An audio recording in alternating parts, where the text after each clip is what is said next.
The state pension is on track to get a 4.7% boost from April next year, all thanks to the triple lock system. But how long can we maintain this for?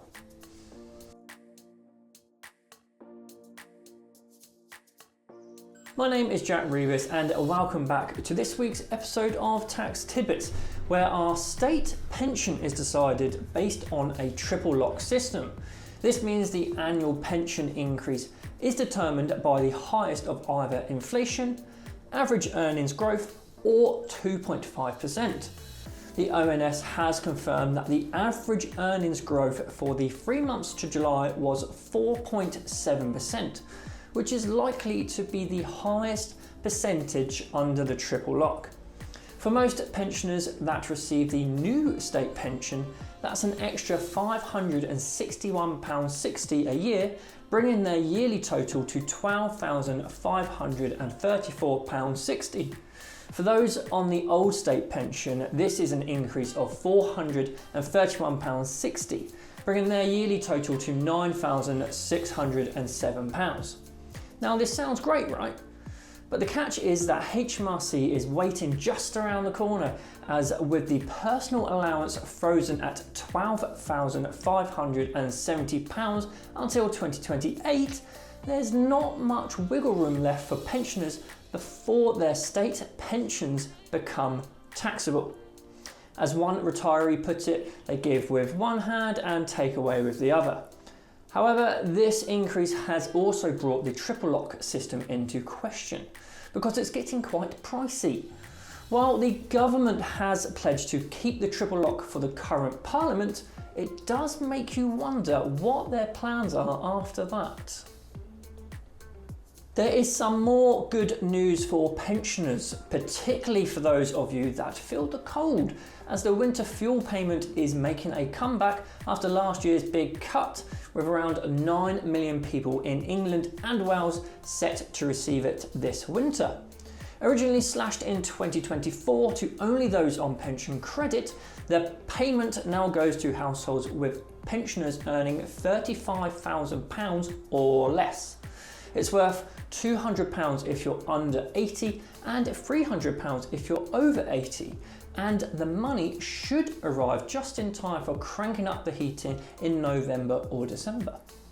Couples share the payment, and if one of you earns more than the threshold, only the lower income pensioner gets their half.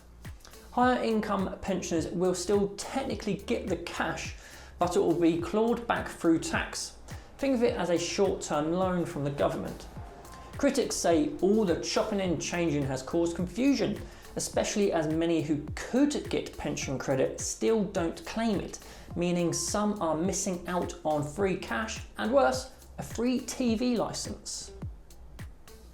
A fish and chip shop in Gloucestershire is serving up something extra with their chips, an AI phone operator. The Nippy Chippy swapped hiring a human for an AI chatbot that takes orders over the phone, saving vital cash while fish prices and wages keep rising and increasing productivity, as customers don't have to wait on hold. He admits it's been hit and miss, but at least customers aren't stuck listening to cheesy music while their haddock goes cold. Some people love the novelty and others just love getting through quickly, but as the owner puts it, if fish and chips survived a world war and COVID, they'll survive the cost of living crisis too, even with a robot asking if you want a curry sauce. It's a quirky example of how AI isn't just about fancy tech firms. Even your local chippy can use it to cut costs, keep customers happy, and innovate their businesses. If you've not already begun using AI in your work, now is the time to get the ball rolling before you're left in the dust.